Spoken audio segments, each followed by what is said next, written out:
bandiraɓe sehlaɓe heɗotoɓe radio Jowol Sare jam hiire moon garti hannde oɗo ñalawma aljuma 15 lewru novembre hitande ujunnaji ɗiɗi e nogas nayyi présentante noon kabaruji moɗon ɗemgal Pulaar titre ji men ko toon to États-Unis puɗɗoɗen neman ƴeewa kadi hono kanko Donald Trump président élimo États-Unis hol yimɓe kadi ɓe ɓeydi gouvernement makko garo haalluji keewi oɗo saha joni ko fati woni yimɓe ɓe nomi hen kabaruji men international ko toon to Sénégal jahaten woteji jogorɗo wadde toon ñande 17 lewru novembre taw woteji suɓade hol gonoɓe assemblée mabɓe national cakki tottoɗen kabaruji meɗen international ko jokkodirde Tidiane Niang ko rokkene élément sport ko ɗum won titre men ɓurɗo mawnude oɗo journal ma en gara datuji muɗum joni joni musidɗo mon Amadou haalte mon ma en garta joni joni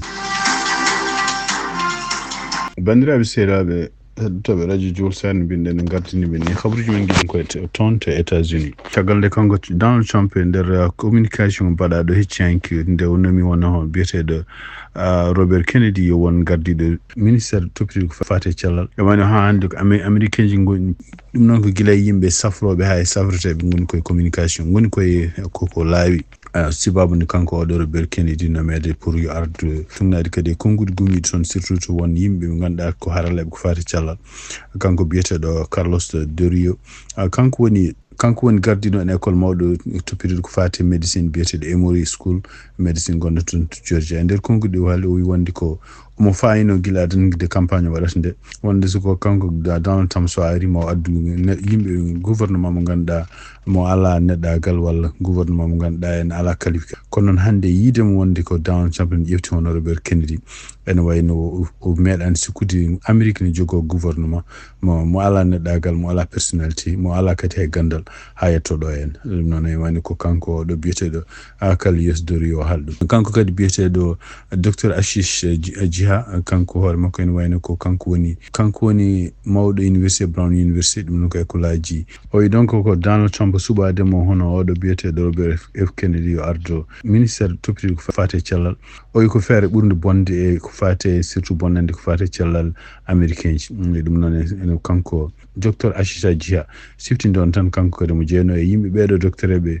ganduɗa kanko président Joe Biden o suɓinoma e ballumo pour ko fate en wajademo taw ko docteur ɓe hakkille en joyo wajade ko fate en coronavirus men no ɓe éliminir ɗum noon siftinde on tan hono kanko Donald Trump kadi non seulement omo andirno hen kanko hoore makko nde coronavirus ari nde e laamu mo gadon wonde ko gonɗinani won gueɗe won surtout en yehino ni hawa wi wonde ko hawnaki ko fate wurde sawede hawnaki ene wawi warde virus mo gonɗo coronavirus ɗum noon kadi taw mo woni yeeso docteur eɓe ganduɗa kani wonnoɓe kañumen wajotoɓe e wayno ko kanko hoore makko suɓademo JF Kennedy mo gandiraɗo kañum hoore mum ko naɗo caliɗo kala ko fate vaccine aji caliɗo ni biyowo oɗo sa ni hay yimɓe ko ñamminte ko guila e remese hay ko waɗi se bitikaji ko gueɗe mbaɗaɗo produit chimique e ɗiɗon produit chimique kadi ko gueɗe ñawnoji yimɓe ɗum ɗo fof ko hunde ɗaminoɗo kanko Donald Trump e ko nder konngol ngol o haali no wino wonde komo waddu hono JF Kennedy kanko JF Kennedy noon o haali nder konngudde haali wi wonde ko waɗi ɗumon keeri américain ji en tampi sibabude ɗiɗo compagnie ji mawɗi pewnoji ko fate ñamde pewnoji ko fate gueɗe cafri taw ko ɗiɗon compagnie ji kadi ne kalan ɗumen dokka ɗumen habaruji ɗi godani ene taw ko ñamminta ɗumen ko ene posone ɗum noon e wayni ko hande il faut ko so gartugol makko o artata ko beela wallude Amérique naaɓe surtout yen momtude kala ko fate en fenande wonde ko fate cellal mumen e walla ɗumen kadi beele keɓa cellal no guurno hebde ɗum noon e wayno ko kanko Robert Kennedy e nder konngudi ɗo haali o wi wonde ko gonɗina hande hay goto fotani tampinede sibabunde gueɗe ɗe ganduɗa en produit chimique o ñawnoji baɗeteɗe e ñamele mumen guila e gueɗe ɗe ganduɗa en puufeteɗe e galleji mumen ha e gueɗe ɗe ganduɗa en baɗeteɗe poɗɗe jarata e ɗum ɗo fof ko hunde nde ganduɗa mo yiiɗi arde itta ɗum e nder leydi Amérique ɗum noon ko kanko Robert F Kennedy oɗo saha noon en wayno ko paari liggudade yimɓe ministére toppitiri ko fate cellal ken waɗi ken wona capanɗe jeetati ujunere neɗɗo liggoto toon donc mi wa pari liggudade mumen e kadi mo ligge makko gueɗe makko fof ma laaɓ e nder konngol makko kanko Kim Jeffrey ɗum noon ko Hakim Jeffrey kanko woni mawɗo démocrate en toon to suudu représentant ji nde foti hannde journaliste uji o haali o wi wonde ko hankkadi wayno ko kamɓe démocrate en paami walla ɓe jaaɓi hankkadi wonde ko ɓe donki heɓtude kewendi toon to suudu représentant ji siftinde on tan ko e nder laamu ɓendu ngu kanko laamu makko kanko président Joe Biden kamɓe démocrate en ɓe goɗɗodirno e kamɓe républicain ji tan ko jonɗe tati walla jonɗe nayyi kono oɗo saha ene wayno ko ɗeɗon jonde kadi ɓeydima hewde to banggue républicain ji ha hannde ene wayno républicain ji ko ɓuuriɓe hewde ko en wona kewendi e kene mbawi wadde suudu représentant ji koko beela ɗum kadi ndin kewendi kadi woni toon to suudu sénat e konngol makko noon kanko Hakim Jeffrey o wi wonde ko oɗo saha joni kamɓe démocrate en maɓe micco no fewi holko waɗi ɓe perdude ɗum noon ko banggueji état ji ɗi foof état ji surtout état ji jeeɗiɗi kalteɗi ɗi état fof maɓe duttoton ɓe ƴeewa holko ɓe kamɓe démocrate en ko waɗi ɓe perdude guila e sénateur uji ha représentant ji ha e candidat ji maɓe présidentiel donc ɗum woni ko haali o wi noon e wayno ko liggodira républicain ji kala ɗo ɓe mbawi nandirde mum kono noon e wayno ɓe jaɓata jabde yewede walla jabde wadde républicain en mbaɗa ko beela caggal noon nde o namda wonde ko fati hono kanko biyeteɗo Matt Gaetz toɗɗaɗo oɗo saha joni yo ardu département justice enquête gonnonoɗo e muɗum ko mbiyata comité parɗo éthique ko enquête tanno e muɗum pour rapport o en kam ko so Mike Johnson o wi wonde ko oɗo saha joni o yiɗa oɗon rapport yalta kanko Hakim Jeffrey o wi wonde ko wawa jabade ka ɗum haala oɗo saha joni haw haalde e debbo gardiɗo kamɓe démocrate en pour ko fati oɗon comité éthique pour ko holko faami hen ko wawi wonde mo siftini on tan wono kanko Matt Gaetz ko hanki on démission ngol makko hanki noon tun konngol kanko Mike Johnson tawde démissioni hankadi ko fati suudu représentant ji hankadi ala enquête makko poɗɗo hankadi haalede ɗum ɗon noon enquête o fonno yaltude ko hanki walla ko hecci hen ko démission siftinde on tan ko kanko Matt Gaetz guila hitande ujunnaji 2016 département justice ne rewe makko ne enquête wiide wonde ko o tuumama wonde ko wonde sukaɓe rewɓe walla o jeeya e wadɗoɓe business aji yeyde sukaɓe rewɓe addude ɗum e ɗum ɗo kadi ko hunde nde ganduɗa wiyama ni teskitama kanko hoore makko addi toon to suudu représentant ji photo ji sukaɓe rewɓe walla monde mumen ɗum ɗo fof ko hunde nde o sali kono noon enquête o ko oɗo comité biyeteɗo éthique enquêtanno ɗum ko ɓuuri hewde démocrate en e républicain ji seeɗa wonɓe toon to suudu représentant ji jiiɗi rapport o yalta tawde ko biyaɗon waɗe ministre toppirde ko fade justice ha hannde toon to Washington e tungnaɗe hannde ko hiyal kamɓe FBI ene wayno ko kanko gouvernement makko keso kanko Donald Trump salima wonde FBI waɗa enquête ko fate kanko Matt Gaetz e ko fate kadi kanko Tulsa Gabbard siftinde on tan Tulsa Gabbard kañum hoore mum ko démocrate wonno ko représentant wonno to démocrate ha hitande ujunnaji 2022 ko nden o yalti parti démocrate en fatane parti républicain kono e nder élection ngaji campagne ɓennuɗo kanko hoore makko supporti ko Donald Trump ɗum waɗi donc ene wayno ko Donald Trump nomi siwabude kanko Tulsa Gabbard e kanko kadi Kennedy JF Kennedy ɓe mbino wonde ɓen balla Donald Trump so tawi Donald Trump ne rokkaɓe liggey pour so tawi gagnima ɗum woni noon kanko Donald Trump ene wayno toɗɗima Tulsa Gabbard yo won gardiɗo direction national intelligence mo États-Unis siftinde on direction national intelligence ko kala ko ganduɗa yimɓe liggotoɓe ko fate en espionnage ko fate gueɗe ɗe ganduɗa en rende leydi ko kañum woni direction muɗum ɗum noon donc ko organisation mawɗo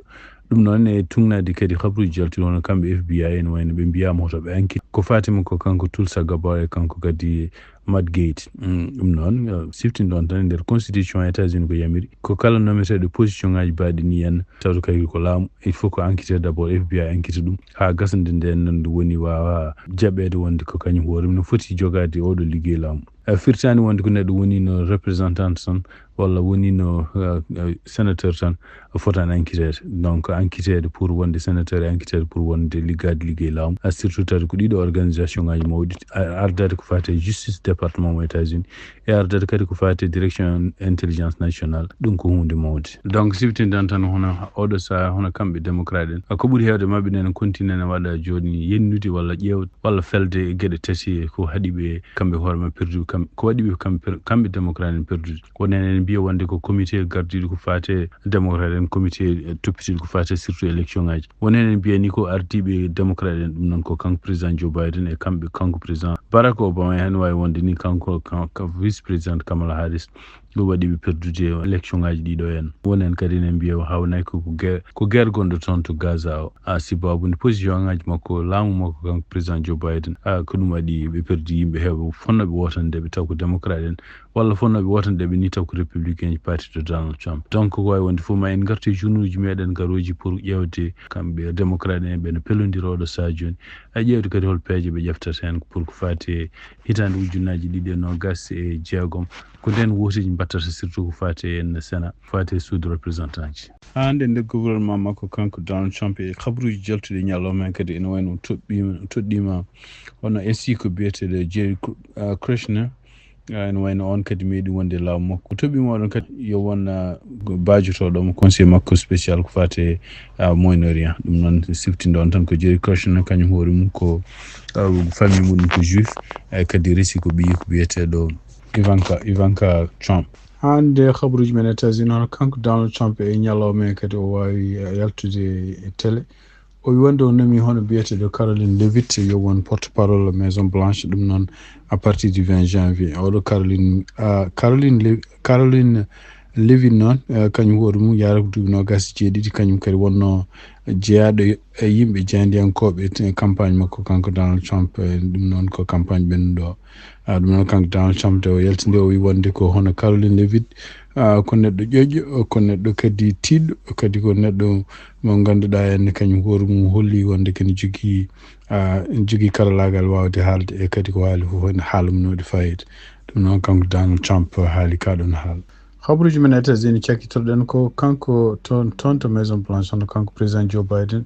ne wayno ɗeɗo balɗe ɗiɗi woni ko toon to Peru ɗon woni koto Lima toon to leyɗele kewɗe ndindi toon leyɗele ɗe kadi taw ko ɓuuri hen hewde ko leyɗele jeeyaɗe